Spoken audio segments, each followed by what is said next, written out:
Pagi itu, di lobi gedung Nusantara Group, sebuah pemandangan menyedihkan terjadi. Seorang wanita tua berseragam cleaning service, Bu Surti, sedang bersimpuh di lantai marmer yang dingin sambil menangis tanpa suara. Di hadapannya, berdiri Siska, manajer muda yang cantik, namun berhati dingin. Siska menatap jijik ke arah gaun putih mahalnya yang terkena sedikit noda coklat tumpahan kopi. Dasar orang tua, tidak berguna. Teriakan Siska menggema, membuat seluruh karyawan di lobi terdiam ketakutan. Kamu tahu harga gaun ini?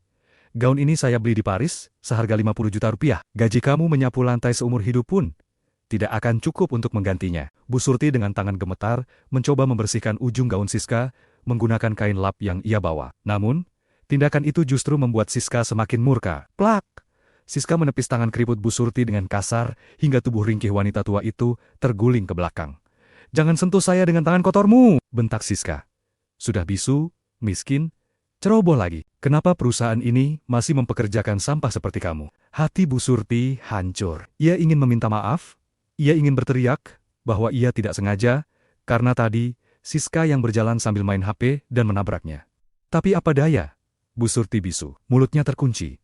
Ia hanya bisa menggunakan bahasa isyarat tangan yang kaku, memohon ampun. Namun, Siska tidak peduli. Bagi Siska, Bu Surti hanyalah kuman yang harus dibasmi. Sahabat, sungguh perih melihat orang tua diperlakukan sedemikian rupa. Bayangkan jika wanita tua yang bersimpuh itu adalah ibu kandung kita sendiri. Hati siapa yang tidak akan mendidih melihatnya? Di dunia kerja, seringkali jabatan membuat seseorang lupa akan kemanusiaan. Sebelum kita melihat nasib malang apa lagi yang akan menimpa Bu Surti, coba tuliskan di kolom komentar ibu. Mari kita doakan, agar ibu kita semua selalu dilindungi dari orang-orang jahat. Dan jangan lupa, sebutkan dari kota mana kalian menonton kisah ini. Kembali ke lobi yang mencekam, Siska belum puas hanya memaki. Ia merasa noda di bajunya telah merusak harinya yang penting. Hari ini adalah hari di mana Adrian, sang CEO pemilik perusahaan, akan datang berkunjung dari kantor pusat di luar negeri. Siska sudah berdandan cantik untuk menarik perhatian Adrian. Siska menatap sekeliling, mencari cara untuk menyingkirkan Bu Surti saat ini juga, agar tidak terlihat oleh Adrian nanti. Tiba-tiba, mata Siska tertuju pada saku apron, atau celemek Bu Surti, yang terlihat menggembung. Ide jahat muncul di kepalanya. Tunggu dulu. Siska menyipitkan mata. Kenapa kamu gelisah sekali? Apa yang kamu sembunyikan di saku itu? Bu Surti menggeleng panik. Ia memegang sakunya erat-erat. Itu adalah barang berharga satu-satunya. Sebuah dompet kain lusuh, berisi foto masa kecil anaknya yang hilang. Namun, Siska tidak mau tahu. Kamu pasti mencuri sesuatu dari ruangan saya tadi kan? Pantas saja kamu menumpahkan kopi. Pasti untuk mengalihkan perhatian. Keamanan, geledah orang tua ini, teriak Siska. Dua orang satpam datang dengan ragu. Mereka tahu Bu Surti orang baik. Tapi, Bu Siska, Bu Surti sudah 5 tahun kerja di sini. Beliau jujur. Kalian membantah saya. Potong Siska tajam. Geledah. Atau kalian, saya pecat bersama dia. Terpaksa. Satpam itu menarik tangan Bu Surti. Bu Surti meronta. Ia menangis tanpa suara. Air matanya bercucuran deras. Ia berusaha mempertahankan saku celemeknya. Siska maju, merogoh paksa saku Bu Surti dan menarik isinya keluar. Brok. Benda itu jatuh ke lantai. Bukan perhiasan, bukan uang, melainkan sebuah dompet kain tua yang sudah sobek, dan selembar foto hitam putih yang sudah kusam. Foto seorang ibu muda menggendong bayi laki-laki di depan panti asuhan. Siska mengambil foto itu, melihatnya sekilas, lalu tertawa mengejek. Apa ini? Foto zaman purba? Saya pikir kamu mencuri cincin berlian saya. Ternyata cuma sampah kenangan masa lalu. Bu Surti merangkak, berusaha menggapai foto itu. Baginya, foto itu lebih berharga dari nyawanya sendiri. Itu adalah satu-satunya petunjuk untuk menemukan anaknya yang diambil orang 25 tahun lalu. Namun, sebelum tangan Bu Surti menyentuh foto itu, sepatu hak tinggi Siska menginjaknya. Kamu membuat saya buang-buang waktu, ucap Siska dingin, sambil menggerus foto itu dengan ujung sepatunya hingga sobek. Dengar baik-baik. Mulai detik ini, kamu saya pecat. Kemasi barang-barangmu yang bau itu, dan jangan pernah injakan kakimu di gedung ini lagi. Bu Surti menatap nanar foto anaknya yang kini rusak terbelah dua. Dunianya runtuh. Bu Surti menatap nanar foto anaknya yang kini rusak terbelah dua. Dunianya runtuh. Ia kehilangan pekerjaan. Ia dihina. Dan kini kenangan tentang anaknya pun dirusak. Ia menatap wajah Siska. Mulutnya terbuka, berusaha mengeluarkan suara, tapi hanya desisan napas yang keluar. Hatinya menjerit. Ya Tuhan. Kenapa engkau uji hamba seberat ini? Siska memanggil satpam lagi. Seret, dia keluar sekarang. Adrian sebentar lagi datang. Saya tidak mau dia melihat pengemis ini di lobi. Tepat saat satpam hendak memegang lengan Bu Surti, sebuah mobil Rolls-Royce hitam mengkilap, berhenti tepat di depan pintu lobi otomatis. Pintu mobil terbuka, seorang pria muda tampan, gagah, dengan setelan jas biru gelap, turun dari mobil. Ia memakai kacamata hitam, auranya begitu kuat, hingga membuat udara di lobi terasa berat. Itu adalah Adrian, sang CEO. Siska langsung mengubah wajah garangnya menjadi senyum manis yang dibuat-buat. Ia merapikan rambutnya, siap menyambut sang pangeran. Ia memberi kode mata pada satpam untuk segera menyembunyikan Bu Surti. Namun, Adrian tidak berjalan ke arah Siska. Adrian berhenti. Ia melepas kacamata hitamnya. Matanya terpaku pada satu titik di lantai. Bukan pada Siska yang cantik, melainkan pada sobekan foto hitam putih yang terinjak di dekat kaki Bu Surti. Mata Adrian membelalak. Ia mengenali foto itu. Ia punya potongan separuhnya di dompetnya sendiri. Adrian melangkah cepat, mengabaikan Siska, dan berjalan lurus menuju Bu Surti yang masih bersimpuh. Tindakan itu membuat seluruh lobi terkesiap. Seorang CEO miliuner, dengan jas seharga ratusan juta, berlutut di lantai kotor, tepat di hadapan seorang cleaning service tua yang sedang menangis. Tangan Adrian yang kokoh terulur, memungut sobekan foto itu. Ia membersihkan debu bekas tapak sepatu Siska dengan ujung jari-jarinya. Tangannya sedikit gemetar saat melihat gambar di foto itu. Seorang wanita muda dengan tahi lalat kecil di dagu sedang menggendong bayi di depan gerbang panti asuhan Kasih Bunda. Jantung Adrian berdegup kencang. Ia merogoh saku jas bagian dalamnya, mengeluarkan dompet kulitnya, dan mengambil sebuah foto tua yang selalu ia simpan. Ia menjejerkan kedua foto itu. Sama persis. Melihat Adrian memungut sampah itu, Siska panik. Ia takut Adrian akan marah melihat kekacauan di lobi. Siska buru-buru mendekat, berusaha menutupi Bu Surti dengan tubuhnya. "Pak Adrian, maafkan kelalaian saya." Suara Siska melengking dibuat-buat. "Wanita tua ini memang gila, Pak. Dia tadi mengamuk dan mencoba mencuri barang saya. Dia pengemis yang menyusup jadi cleaning service. Jangan sentuh foto kotor itu, Pak. Banyak kumannya." Siska menendang kaki Bu Surti pelan saat Adrian tidak melihat. "Hei, pergi kamu! Jangan kotori pemandangan, Pak Ceco!" Desisnya kejam pada Bu Surti. Bu Surti ketakutan. Ia ingin mengambil fotonya kembali. Tapi ia takut pada Siska. Mulutnya bergerak-gerak ingin bicara, tapi tidak ada suara yang keluar. Hanya air mata yang terus mengalir membasahi pipinya yang keriput. Siska tersenyum manis pada Adrian. "Mari, Pak. Saya antar ke ruangan VIP. Biar satpam yang menyeret sampah ini ke tempat pembuangan." Siska mengira Adrian akan berdiri dan setuju. Namun, ia salah besar. Adrian tidak menggubris celotehan Siska. Ia justru menatap lekat-lekat wajah Bu Surti. Ia melihat mata tua itu, mata yang penuh penderitaan, namun memancarkan kelembutan yang anehnya terasa familiar. Adrian melihat tahi lalat kecil di dagu Bu Surti. Sama persis dengan wanita di foto itu. "Ibu?" Suara Adrian terdengar berat dan serak. "Foto ini? Dari mana ibu mendapatkannya?" Bu Surti terperanjat mendengar suara itu. Ia mendongak. Saat mata mereka bertemu, dunia Bu Surti terguncang. Wajah pria gagah di depannya ini. Bentuk hidungnya, alisnya yang tebal, mengingatkannya pada almarhum suaminya.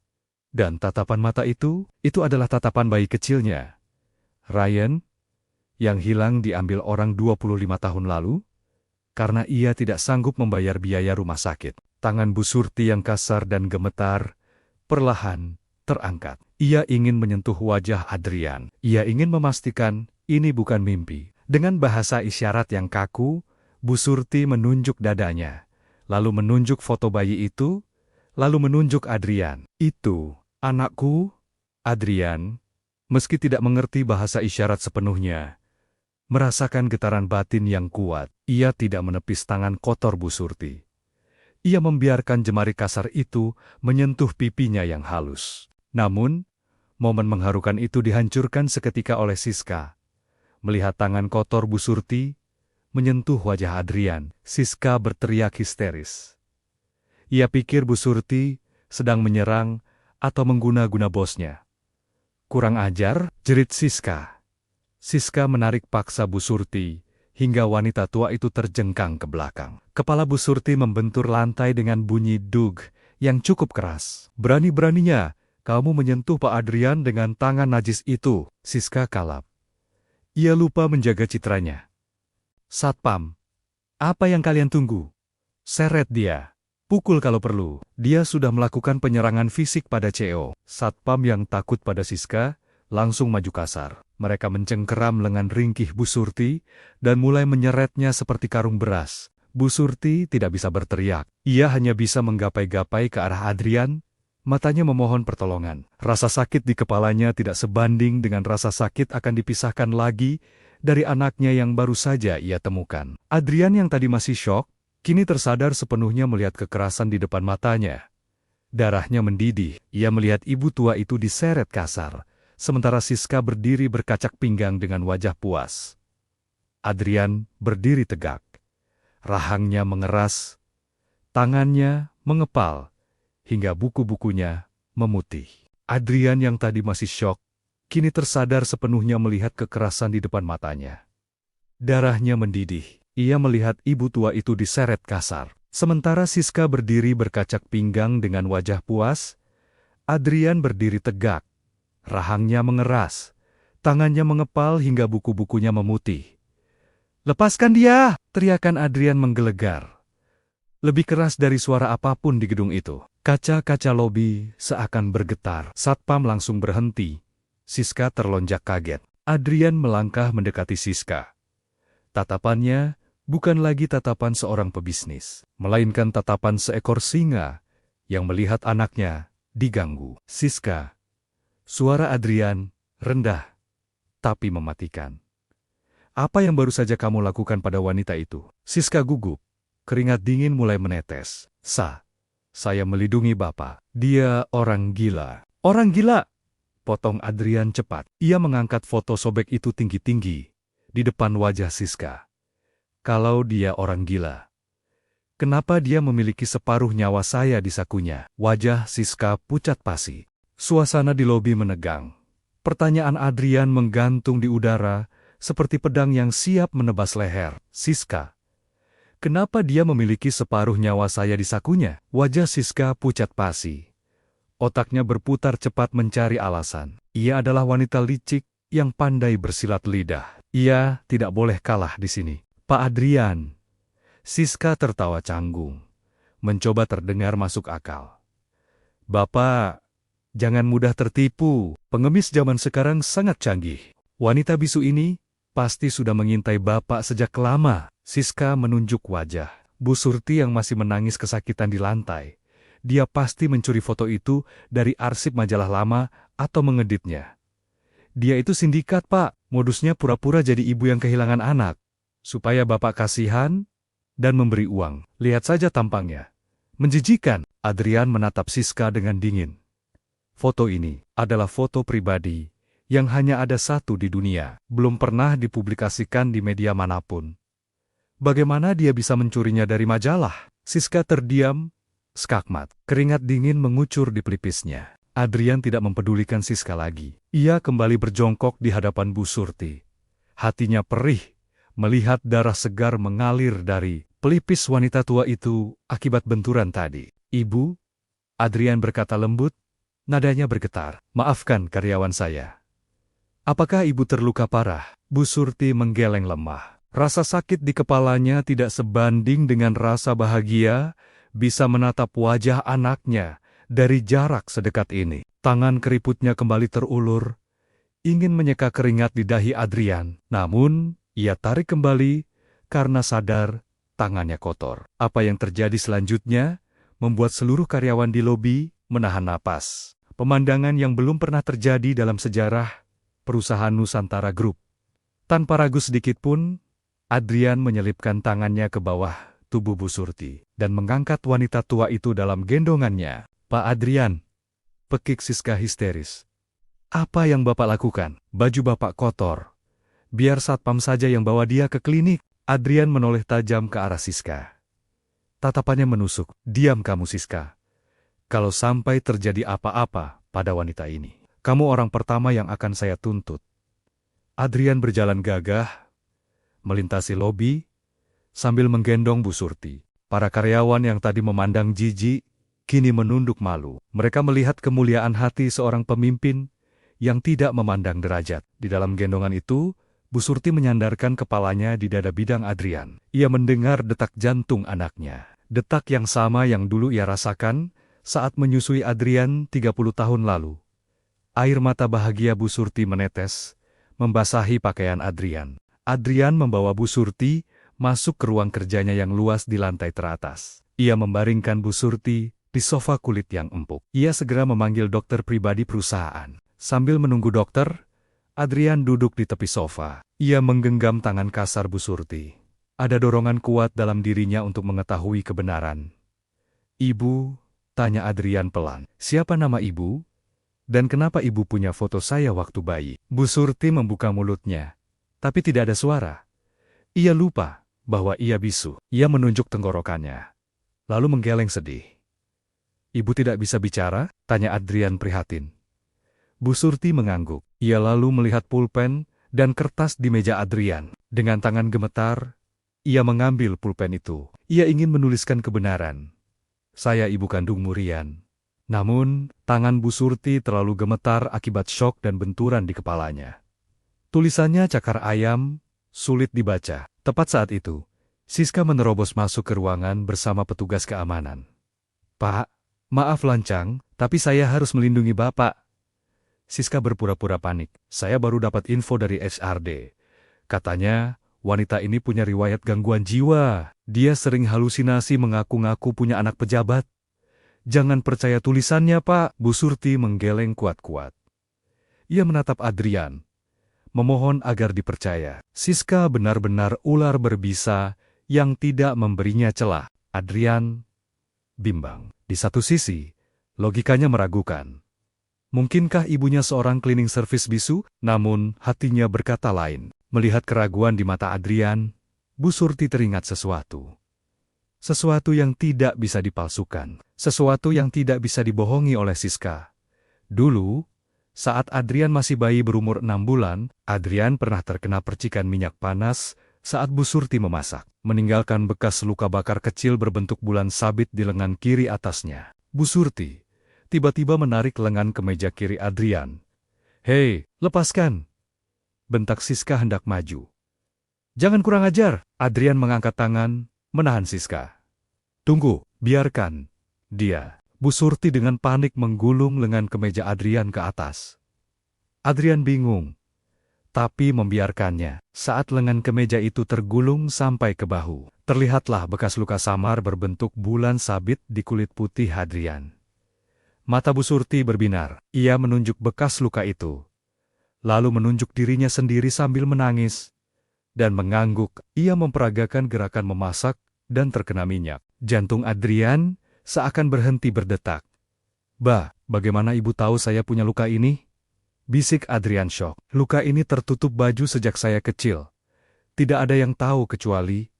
Siska yang berdiri di belakang melihat kejadian itu. Matanya melotot. Ia tahu ia dalam bahaya besar. Bukti itu terlalu kuat. Jika Adrian sadar wanita ini ibunya, tamatlah riwayat Siska. Siska mundur perlahan, keluar ruangan, sambil merogoh ponselnya. Wajahnya berubah bengis.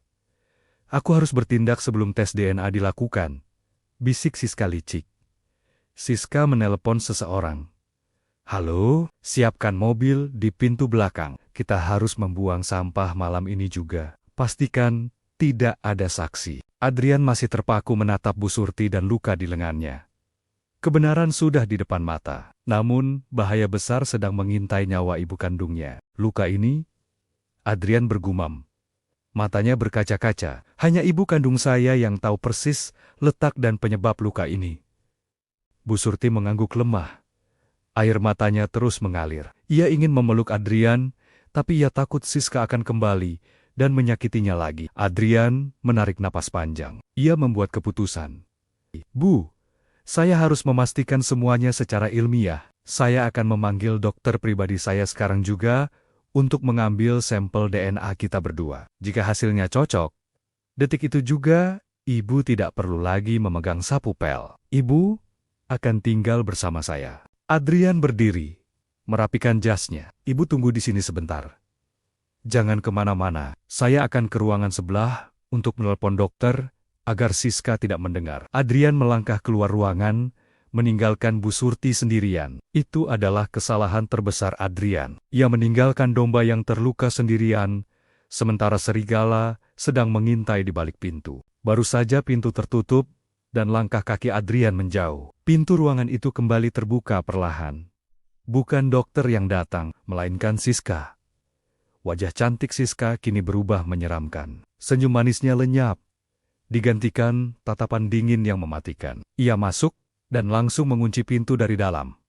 Klik, Bu Surti mundur ketakutan, hingga punggungnya menabrak sandaran sofa. Ia menggeleng-gelengkan kepalanya, memohon ampun. Siska mendekat perlahan. Langkah kakinya tidak bersuara di atas karpet tebal. Ia membungkuk, mendekatkan wajahnya ke telinga Bu Surti. "Kamu pikir kamu menang?" "Hah?" bisik Siska. Suaranya seperti desisan ular. "Kamu pikir Adrian benar-benar percaya padamu?" Siska tertawa kecil. Tawa yang meremukkan hati. "Adrian itu jijik melihatmu. Dia keluar tadi bukan menelepon dokter, tapi menelepon polisi. Dia mau menjebakmu dengan tes DNA, supaya kamu terbukti penipu dan membusuk di penjara." Mata Bu Surti terbelalak. Hatinya hancur berkeping-keping. Benarkah? Benarkah anaknya sendiri ingin memenjarakannya? "Kalau kamu sayang sama Adrian," lanjut Siska dengan nada manipulatif, "pergi dari sini sekarang. Jangan hancurkan karir dia dengan kehadiran ibunya yang bisu dan miskin seperti kamu. Apa kata dunia kalau Cho Nusantara Group punya ibu tukang sapu? Dia akan malu seumur hidup." Kata-kata itu menghujam jantung Bu Surti. Rasa cintanya pada Adrian mengalahkan rasa sakitnya. Ia tidak ingin Adrian malu. Ia tidak ingin Adrian hancur. Siska menarik tangan Bu Surti kasar. "Ayo ikut saya. Lewat tangga darurat, sebelum polisi datang." Siska menyeret Bu Surti keluar melalui pintu belakang ruangan yang terhubung ke tangga darurat. Jalur ini sepi, tidak ada CCTV. Biasa digunakan untuk jalur evakuasi kebakaran. Bu Surti berjalan tertatih-tatih. Kakinya sakit, tapi hatinya lebih sakit. Ia menoleh ke belakang sekali lagi, menatap pintu ruangan Adrian. "Selamat tinggal, Nak. Ibu sayang kamu," batinnya menjerit. Mereka menuruni tangga beton yang dingin dan lembab itu dengan cepat. Di lantai dasar bagian belakang gedung, sebuah mobil van hitam tua dengan kaca gelap sudah menunggu. Mesinnya menyala. Pintu mobil terbuka. Dua orang preman bertubuh besar dengan tato di leher keluar. "Ini paketnya, Bos?" tanya salah satu preman dengan suara parau. "Iya," jawab Siska dingin, sambil mendorong tubuh ringkih Bu Surti ke arah preman itu. "Bawa dia jauh-jauh. Keluar pulau kalau perlu. Buang di tempat yang tidak ada sinyal. Pastikan dia tidak bisa balik ke Jakarta lagi." Bu Surti panik. Ia sadar ini bukan jalan keluar. Ini penculikan. Ia mencoba meronta. Ia memukul-mukul tangan preman itu. Mulutnya terbuka lebar berusaha berteriak, tapi bisu menghalanginya. Hanya suara "haha" yang terdengar menyedihkan. "Diam, orang tua." Preman itu membekap mulut Bu Surti dengan sapu tangan yang sudah diberi obat bius. Pandangan Bu Surti mulai kabur. Hal terakhir yang ia lihat sebelum kesadarannya hilang adalah senyum kemenangan Siska yang melambaikan tangan. Brok, pintu mobil ditutup. Mobil van itu melaju kencang meninggalkan gedung. 5 menit kemudian, Adrian kembali ke ruangan VIP dengan wajah berseri-seri. Ia sudah menelepon dokter terbaik di kota. "Bu, dokter sudah..." Kalimat Adrian terhenti. Senyumnya lenyap. Ruangan itu kosong. "Ibu?" panggil Adrian. Hening. Tidak ada jawaban. Jendela tertutup rapat. Pintu utama tidak terkunci. Jantung Adrian berdegup kencang. Firasat buruk menyergapnya. Tidak mungkin ibu pergi begitu saja. Mata Adrian menyapu ruangan. Ia melihat sesuatu di lantai. Di dekat pintu belakang yang menuju tangga darurat. Sebuah kain lap kotor. Kain lap yang selalu dibawa Bu Surti saat bekerja. Adrian memungut kain lap itu. Masih hangat. Dan di dekat kain lap itu, ada sebuah benda kecil berkilau yang terjatuh. Sebuah anting mutiara palsu. Adrian mengernyitkan dahi. Ia mengenali anting itu. Itu bukan milik Bu Surti yang sederhana. Ia pernah melihat anting itu dipakai oleh seseorang pagi ini. Siska, rahang Adrian, mengeras. Urat-urat lehernya menonjol keluar. Ia sadar apa yang terjadi. Ular itu telah mematuk saat ia lengah. Adrian berlari keluar ruangan, bukan menuju lobi, tapi menuju ruang kontrol keamanan CCTV Center. Ia menendang pintu ruang kontrol hingga terbuka. Kunci semua pintu keluar, teriak Adrian pada petugas keamanan yang kaget. Lacak posisi Siska sekarang juga dan periksa CCTV tangga darurat. Adrian menatap layar monitor dengan mata nyalang, penuh amarah yang siap meledak. Siska, jika sehelai rambut pun jatuh dari kepala ibuku, aku pastikan neraka akan terasa dingin bagimu. Di layar monitor, Adrian melihat mobil van hitam melaju keluar gerbang belakang 5 menit yang lalu.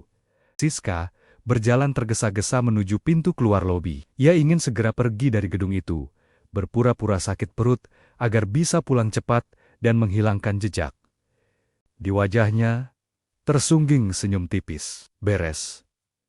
Nenek tua itu tidak akan pernah kembali, batinnya. Namun, langkahnya terhenti mendadak. Pintu kaca lobi otomatis terkunci rapat. Lampu lobi berkedip merah. Alarm lockdown berbunyi. Ada apa ini? Siska panik? Bertanya pada resepsionis. Belum sempat resepsionis menjawab, suara langkah kaki berat terdengar dari arah belakang. Aura membunuh menyelimuti ruangan. Mau kemana Siska? Siska berbalik. Adrian berdiri di sana, dikelilingi oleh 5 petugas keamanan bertubuh kekar. Di tangan Adrian, tergenggam erat sebuah anting mutiara. Pak Adrian. Siska mencoba tersenyum, meski bibirnya gemetar. Saya mau izin pulang, saya tidak enak badan. Adrian berjalan mendekat. Tatapannya dingin menusuk tulang. Ia mengangkat anting itu tepat di depan mata Siska. Kamu menjatuhkan ini di ruangan saya? Tepat di tempat di mana ibu saya menghilang? Wajah Siska pucat pasi. Itu mungkin jatuh saat saya bersih-bersih tadi. Jangan bohong, bentak Adrian. Suaranya menggelegar. CCTV lorong belakang merekam semuanya. Kamu menyeret ibu saya ke tangga darurat. Kemana kamu membawanya? Siska mundur ketakutan. Saya tidak tahu. Itu kemauan dia sendiri. Dia minta diantar pulang. Adrian mencengkeram bahu Siska. Dengar baik-baik. Saya sudah melacak plat nomor mobil van hitam itu.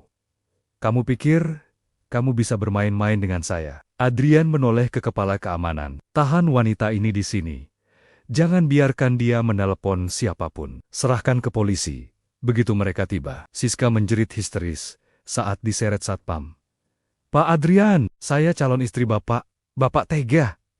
Adrian tidak menoleh lagi. Calon istri saya, bukan iblis. Adrian berlari menuju mobil Rolls-Royce-nya yang terparkir di depan lobi. Namun, ia sadar, mobil mewah itu terlalu lambat untuk pengejaran. Ia melihat motor sport Ducati milik salah satu staf IT yang terparkir di area khusus. Tanpa pikir panjang, Adrian melempar kunci mobil mewahnya ke staf tersebut.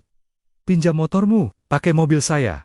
Kalau kamu mau. Adrian menyalakan mesin motor besar itu. VROOO, suara mesin menderu garang. Melalui earphone Bluetooth yang terpasang di telinganya, Adrian terhubung langsung dengan tim IT perusahaan yang sedang melacak pergerakan van penculik. Tuan Adrian? Suara kepala IT terdengar tegang. Mobil target terdeteksi kamera lalu lintas di jalan tol pelabuhan. Mereka mengarah ke kawasan gudang tua di pinggir laut. Kecepatannya tinggi. Saya ke sana, jawab Adrian singkat. Motor itu melesat bagaikan peluru membelah kemacetan Jakarta. Adrian menyalip mobil-mobil dengan manuver berbahaya. Ia tidak peduli keselamatannya sendiri. Yang ada di pikirannya hanya satu. Wajah ketakutan ibunya. Sementara itu, di dalam mobil van yang melaju kencang, Bu Surti mulai sadar dari obat biusnya. Kepalanya pusing, tangannya terikat tali plastik yang kuat. Ia melihat preman berwajah sangar duduk di depan. Mereka sedang tertawa-tawa sambil merokok. Bos Siska bilang, buang aja di laut. Biar nggak ada jejak, kata preman yang menyetir. Beres. Nanti kita ikat batu di kakinya, sahut temannya. Hati Bu Surti mencelos. Ia tahu hidupnya akan berakhir. Ia tidak takut mati. Ia hanya sedih, karena baru saja bertemu anaknya, tapi harus berpisah lagi secepat ini. Bu Surti memejamkan mata. Mulutnya yang bisu tidak bisa berteriak minta tolong. Tapi, hatinya menjeritkan doa paling tulus seorang ibu. Ya Tuhan, lindungi anakku Adrian. Jangan biarkan dia sedih karena kehilanganku. Jika ini akhir hidupku, aku ikhlas. Asalkan aku sudah melihat wajahnya yang gagah. Air mata menetes dari sudut mata Bu Surti. Tiba-tiba, mobil van itu mengerem mendadak. "Ciiit, apa itu?" teriak preman supir. Di jalanan sepi menuju area pelabuhan, sebuah motor sport berhenti melintang tepat di tengah jalan, menghalangi jalur van tersebut. Adrian turun dari motor. Ia berdiri tegak di tengah jalan, sendirian, dengan tatapan nyalang. Ia membuka jasnya dan menggulung lengan ke mejanya, memperlihatkan otot-ototnya yang tegang, siap bertarung. Preman di dalam mobil tertawa meremehkan. "Siapa tuh? Orang gila mau mati? Tabrak aja, bos!" Supir van menginjak gas dalam-dalam. Mobil melaju kencang, hendak menabrak Adrian. Namun Adrian tidak bergeming 1 inci pun. Ia menatap mobil itu tanpa rasa takut. Detik-detik sebelum tabrakan, supir van itu melihat tatapan mata Adrian. Tatapan yang begitu mengerikan. Tatapan seorang anak yang siap menghancurkan dunia demi ibunya. Nyali supir itu ciut seketika. Ia membanting setir ke kiri untuk menghindari Adrian. BRAKK, mobil van itu menabrak tiang listrik dan terguling ke pinggir jalan berumput. Asap mengebul dari kap mesin. Adrian berjalan perlahan mendekati mobil yang terbalik itu. Langkahnya tenang, namun mematikan. Ia mengambil sebuah besi tua yang tergeletak di pinggir jalan. Pintu belakang mobil van terbuka sedikit. Terdengar suara rintihan preman dan suara tangisan tertahan Bu Surti. Adrian sudah sampai. Tapi 2 preman itu merangkak keluar dengan memegang pisau lipat. Mereka marah dan terdesak. "Cari mati lu, hah!" teriak salah satu preman sambil mengacungkan pisau. Adrian hanya tersenyum dingin. "Kalian menyentuh ibuku. Hari ini, kalian akan belajar arti penyesalan." Jalanan sepi di pinggir pelabuhan menjadi saksi bisu pertarungan yang tidak seimbang. 2 preman bertubuh besar dengan pisau di tangan, melawan satu pria berjas. "Adrian, habisi dia! Dia cuma anak orang kaya manja!" teriak salah satu preman, sambil menerjang maju, mengayunkan pisaunya ke arah perut Adrian. Namun, mereka salah menilai lawan. Adrian bukan sekadar CO yang duduk di balik meja. Ia adalah pemegang sabuk hitam, bela diri yang terlatih. Adrian menghindar ke samping dengan gesit. Dengan gerakan cepat, ia memukul pergelangan tangan preman itu menggunakan besi tua yang ia pegang. Bug, pisau terlempar jatuh. Preman kedua mencoba menyerang dari belakang.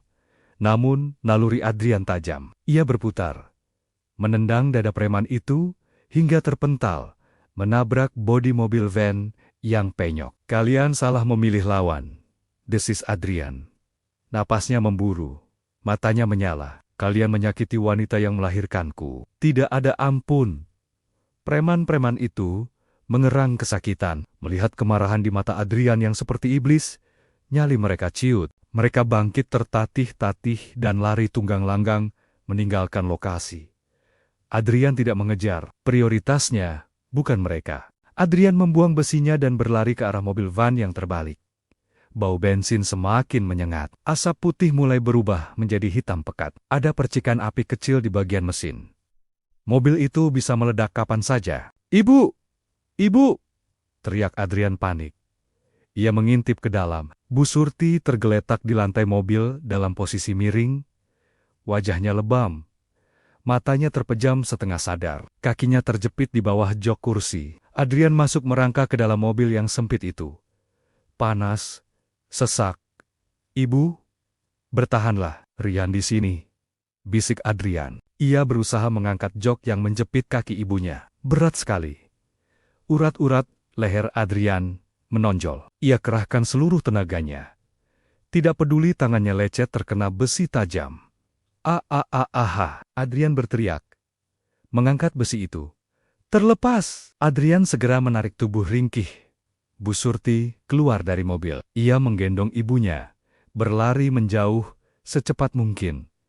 Baru saja mereka mencapai jarak aman. "BOOM, tangki bensin mobil van itu meledak. Api membumbung tinggi ke langit sore. Adrian mendekap ibunya erat-erat, melindunginya dari hawa panas ledakan. Di pinggir jalan, dengan latar belakang api yang berkobar, Adrian menangis. Ia memeluk tubuh kotor, dan bau asap itu seolah itu adalah berlian termahal di dunia. Maafkan Ryan, Bu. Maafkan Rian. Terlambat. Malam harinya, di ruang VVIP Rumah Sakit Pusat, suasana hening dan steril. Bu Surti terbaring di ranjang empuk, dengan infus terpasang di tangannya. Wajahnya sudah dibersihkan, luka-lukanya sudah diperban. Adrian duduk di samping ranjang, masih mengenakan kemeja putihnya yang kini kotor oleh debu, darah, dan oli. Ia menolak pulang untuk ganti baju. Ia tidak mau melepaskan genggaman tangannya dari tangan ibunya barang sedetik pun. Perlahan, mata Bu Surti terbuka. Hal pertama yang ia lihat adalah wajah cemas Adrian. Bu Surti tersenyum lemah. Ia mengangkat tangannya, menyentuh pipi Adrian. "Jangan menangis, Nak. Ibu baik-baik saja." Isyaratnya dengan gerakan tangan lemah. Adrian mencium tangan ibunya. "Ibu, jangan banyak gerak dulu. Dokter bilang, ibu mengalami guncangan hebat." Tiba-tiba, pintu ruangan terbuka. Seorang dokter masuk membawa sebuah amplop putih berlambang laboratorium. Di belakangnya, masuk juga Pak Wijaya, pengacara perusahaan, dan 2 orang polisi. Jantung Adrian berdegup kencang. "Ini adalah momen penentuan, Pak Adrian," ucap dokter serius. "Kami sudah memproses sampel darah Bapak dan Ibu ini secara prioritas. Hasilnya sudah keluar." Adrian berdiri. Ia menerima amplop itu. Tangannya gemetar saat membuka segelnya. Adrian menarik kertas hasil lab itu. Matanya menyusuri baris demi baris angka yang rumit, hingga berhenti di kesimpulan paling bawah. Probabilitas hubungan biologis ibu anak, 99,998%. Positif. Adrian terduduk lemas di kursi. Air matanya tumpah kembali. Tapi kali ini, air mata bahagia. Keraguan itu hilang sudah. Wanita bisu, miskin, dan cleaning service ini adalah benar-benar ibunya. Darah, dagingnya. "Benar," bisik Adrian. "Ini benar, ibu kandung saya." Adrian berbalik, memeluk Bu Surti erat-erat. "Ibu, Rian sudah pulang, Bu. Kita tidak akan terpisah lagi." Bu Surti menangis tanpa suara. Dadanya terguncang hebat menahan haru. 25 tahun penantiannya, doa-doa bisunya di setiap sujud, akhirnya dijawab Tuhan hari ini. Sementara itu, polisi maju ke depan. "Pak Adrian, berdasarkan hasil tes ini dan bukti rekaman CCTV, kami sudah memiliki cukup bukti untuk menahan saudari Siska atas tuduhan penculikan berencana dan percobaan pembunuhan." Wajah Adrian berubah dingin seketika saat mendengar nama Siska. Ia menghapus air matanya, lalu menatap polisi itu tajam. "Tangkap dia, dan pastikan dia tidak bisa melihat matahari esok hari." Namun, masalah belum selesai. Saat Adrian sedang merasakan kebahagiaan, tiba-tiba monitor detak jantung Bu Surti berbunyi nyaring. Bip, bip, bip. Tubuh Bu Surti kejang mendadak. Matanya terbelalak ke atas. Napasnya sesak seolah tercekik. "Dokter, ada apa ini?" teriak Adrian panik. "Gawat, pasien mengalami pendarahan dalam akibat benturan kecelakaan tadi. Siapkan ruang operasi sekarang." Code Blue. Kebahagiaan Adrian berubah menjadi teror dalam sekejap. Ibunya baru saja kembali ke pelukannya.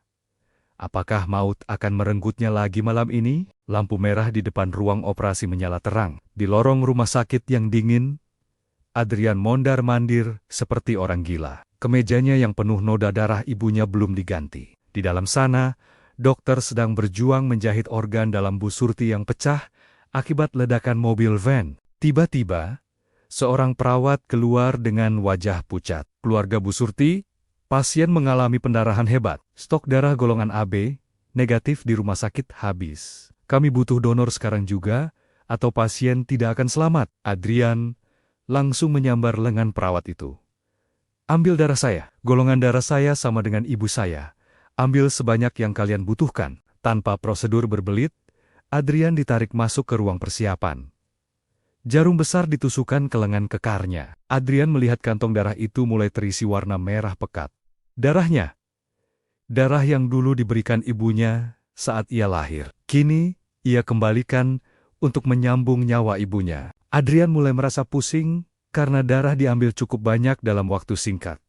Pandangannya berkunang-kunang. Tuan Adrian, sudah cukup. Tuan bisa pingsan, kata perawat khawatir. Jangan berhenti. Perintah Adrian lemah tapi tegas. Jangan cabut jarumnya sampai detak jantung ibu saya stabil. Nyawa saya tidak penting. Selamatkan ibu saya. Di momen itu, Adrian bukan lagi CO yang berkuasa. Ia hanyalah seorang anak yang takut menjadi yatim piatu untuk kedua kalinya.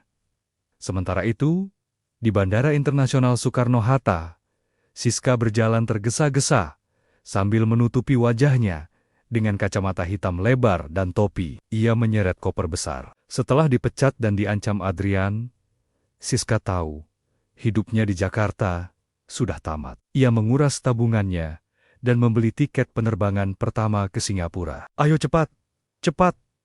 Gumam Siska gelisah melihat jam. Hatinya tidak tenang. Ia merasa setiap mata memandanginya. Ia sampai di konter imigrasi. Petugas memeriksa paspornya. Ibu Siska, Amelia, tanya petugas itu sambil menatap layar komputer lama sekali. Iya, itu saya. Cepat dong Pak, pesawat saya mau terbang. Bentak Siska. Sifat aslinya keluar karena panik. Petugas itu menekan tombol di bawah meja. Maaf Bu, ada masalah sedikit dengan data paspor Ibu. Mohon ikut ke ruangan kantor sebentar. Apa? Masalah apa? Saya tidak mau. Siska mulai histeris. Ia mencoba merebut paspornya kembali dan lari. Namun, dua petugas kepolisian bandara langsung menghadangnya. Saudari Siska Amelia, ucap polisi tegas. Anda masuk dalam daftar pencarian orang atas dugaan penculikan dan percobaan pembunuhan berencana. Paspor Anda sudah dibekukan. Siska mundur ketakutan. Tidak mungkin. Saya tidak salah. Orang tua itu yang minta diantar, simpan pembelaan Anda untuk di pengadilan. Jawab polisi. Siska meronta-ronta, berteriak seperti orang gila di tengah terminal bandara yang ramai. Orang-orang mulai merekam kejadian itu dengan HP mereka. Lepaskan saya calon istri CO Nusantara Group. Kalian akan menyesal, teriak Siska, halusinasi. Seorang wanita yang merekam kejadian itu nyeletuk. Mbak, beritanya udah viral di internet. Pak Adrian udah konfirmasi kalau Mbak itu penculik ibunya. Udah deh, jangan ngaku-ngaku. Wajah Siska hancur. Rasa malunya kini tontonan satu Indonesia. Karirnya hancur, reputasinya musnah, dan penjara seumur hidup menantinya. Ia diseret pergi oleh polisi, menangis meraung-raung, menyesali perbuatannya yang sudah terlambat. Kembali ke rumah sakit. Operasi berjalan lancar berkat transfusi darah dari Adrian. Adrian tertidur di kursi samping ranjang sambil menggenggam tangan Bu Surti. Wajahnya pucat karena kurang darah, tapi tidurnya tenang. Perlahan, jari-jari Bu Surti bergerak. Matanya terbuka sedikit, cahaya lampu kamar terasa silau. Tapi, ia merasakan kehangatan di tangannya. Ia menoleh dan melihat Adrian, anak lelakinya yang gagah, kini tertidur lelap, dengan wajah lelah menjaganya. Bu Surti menangis tanpa suara. Ia mengusap rambut Adrian dengan lembut. Adrian terbangun kaget. Ibu sudah sadar? Bu Surti mengangguk lemah. Ia menunjuk dada Adrian, lalu menunjuk dirinya sendiri, lalu menyatukan kedua tangannya. Terima kasih. Terima kasih, kamu menyelamatkan ibu. Adrian menggeleng, matanya berkaca-kaca. Tidak Bu, ibu yang menyelamatkan Rian. Kalau ibu tidak bertahan hidup, Rian tidak punya siapa-siapa lagi di dunia ini. Adrian mencium kening ibunya. Mulai hari ini, tidak ada lagi sapu pel, tidak ada lagi baju kotor, tidak ada lagi orang yang menghina ibu bisu. Ibu adalah ratu di hidup Rian. 1 bulan telah berlalu sejak insiden mengerikan itu. Pagi ini, matahari bersinar cerah di kediaman pribadi Adrian yang megah. Di depan cermin besar kamar utama, duduk seorang wanita paruh baya. Namun, Anda mungkin tidak akan mengenalinya lagi. Itu adalah Bu Surti. Tidak ada lagi seragam cleaning service biru yang lusuh dan bau keringat. Tidak ada lagi rambut kusam yang diikat karet gelang sembarangan. Kini, Bu Surti mengenakan kebaya sutra berwarna krem yang anggun. Rambutnya disanggul rapi dengan hiasan tusuk konde emas. Wajahnya yang dulu lelah dan penuh debu, kini terlihat segar, bersih, dan memancarkan aura keibuan yang sangat teduh. Meski kerutan di wajahnya masih ada, itu adalah kerutan kebahagiaan. Adrian masuk ke kamar, mengenakan jas rapinya. Ia tersenyum lebar melihat ibunya. "Ibu cantik sekali hari ini," puji Adrian tulus. Bu Surti tersipu malu. Ia menepuk pelan tangan Adrian, lalu memberi isyarat tangan. "Apa ini tidak berlebihan, Nak?" "Ibu malu. Ibu cuma orang kampung." Adrian berlutut di samping kursi ibunya, memegang tangan halusnya. Tidak ada yang berlebihan untuk wanita yang sudah melahirkan Rian. Hari ini, Rian ingin dunia tahu siapa ibu sebenarnya. Rian ingin mengembalikan kehormatan ibu yang dulu direnggut orang-orang sombong. Adrian berdiri dan mengulurkan tangannya. "Ayo Bu, kereta kencana kita sudah menunggu." Di lobi gedung Nusantara Group, suasana pagi itu sangat tegang. Para karyawan berbaris rapi di kiri dan kanan, menundukkan kepala. Mereka sudah mendengar kabar bahwa Pak Adrian akan membawa tamu paling penting hari ini. Banyak dari mereka yang ketakutan, terutama teman-teman Siska di divisi HRD yang dulu sering ikut menertawakan Bu Surti. Mereka takut akan dipecat massal. Sebuah mobil Rolls-Royce berhenti tepat di depan pintu lobi. Supir membukakan pintu belakang. Kaki Adrian turun lebih dulu. Lalu, dengan penuh hormat, ia mengulurkan tangan, membantu wanita di dalamnya keluar. Saat Bu Surti melangkah keluar dari mobil, hening melanda seluruh lobi. Para karyawan melongo. Mereka mengenali wajah itu, tapi mereka tidak percaya dengan mata mereka sendiri. Wanita anggun yang berjalan bergandengan lengan dengan CEO mereka itu. "Benarkah dia Bu Surti, si bisu tukang pel?" Bu Surti berjalan perlahan di atas lantai marmer yang dulu setiap hari ia gosok sambil berlutut. Dulu ia berjalan di sini sambil menunduk takut dimarahi. Sekarang, ia berjalan dengan kepala tegak, didampingi oleh orang paling berkuasa di gedung ini. Adrian menatap tajam ke arah karyawan. Tatapannya seolah berkata, "Lihatlah, ini wanita yang kalian hina dulu." Adrian membawa ibunya ke tengah lobi, lalu naik ke sedikit panggung kecil. Ia mengambil mikrofon. "Selamat pagi semuanya." Suara Adrian menggema, tegas, dan berwibawa. "Selama 5 tahun, ada seorang malaikat yang bekerja di gedung ini. Ia membersihkan sampah kalian. Ia mengepel jejak kaki kalian. Dan ia menerima hinaan kalian dengan sabar. Kalian memanggilnya si bisu, si miskin, atau tukang pel." Adrian merangkul bahu Bu Surti erat-erat. "Hari ini, saya perkenalkan dia kembali kepada kalian. Namanya Ibu Surti, dan dia adalah ibu kandung saya, pemilik sah separuh saham perusahaan ini." Suara tangis pecah di barisan karyawan. Beberapa cleaning service teman lama Bu Surti menangis haru di pojok ruangan. Mereka bangga teman mereka ternyata seorang ratu. Karyawan divisi HRD yang dulu jahat, kini gemetar ketakutan. Mereka siap menerima surat pemecatan. Adrian melanjutkan, "Seharusnya, saya memecat kalian semua yang pernah menyakiti hati ibu saya." Suasana mencekam, tapi Adrian menatap ibunya. Bu Surti menggeleng pelan sambil tersenyum lembut. Ia memberi isyarat tangan. "Maafkan mereka, tapi ibu saya mengajarkan bahwa dendam tidak akan menyelesaikan masalah. Ibu saya memilih memaafkan kalian." Adrian menarik napas panjang. "Kalian semua dimaafkan, tapi ingat satu hal.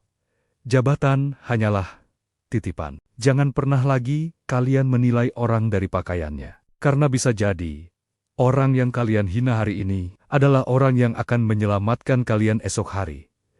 Para karyawan serentak bertepuk tangan sambil menangis. Satu persatu, mereka maju mencium tangan Bu Surti, meminta maaf dengan tulus. Bu Surti menerima mereka dengan senyum hangat, tanpa kata-kata, namun tatapan matanya yang teduh sudah mengatakan segalanya. Siska, ia kini mendekam di penjara wanita, meratapi nasibnya yang hancur karena kesombongannya sendiri. Dan Adrian, ia kini menjadi CEO yang lebih bijaksana. Ia tidak lagi hanya mengejar keuntungan, tapi juga memanusiakan karyawannya. Sore itu, di balkon penthouse, Adrian dan Bu Surti duduk menikmati teh hangat sambil melihat matahari terbenam. Adrian bertanya ke ibunya, "Ibu bahagia?" Bu Surti mengambil kertas dan pulpen, lalu menulis dengan tulisan yang kini sudah rapi, karena ia sudah belajar menulis kembali. "Ibu bahagia, bukan karena hartamu, Nak, tapi karena ibu bisa memelukmu lagi." Adrian tersenyum, menyandarkan kepalanya di bahu ibunya. Mereka telah melewati badai, fitnah, dan air mata, dan kini yang tersisa hanyalah kedamaian. Terima kasih telah mengikuti kisah Bu Surti dan Adrian. Semoga kisah ini menjadi pengingat bagi kita semua untuk selalu memuliakan ibu kita selagi masih ada. Sampai jumpa di cerita inspiratif berikutnya.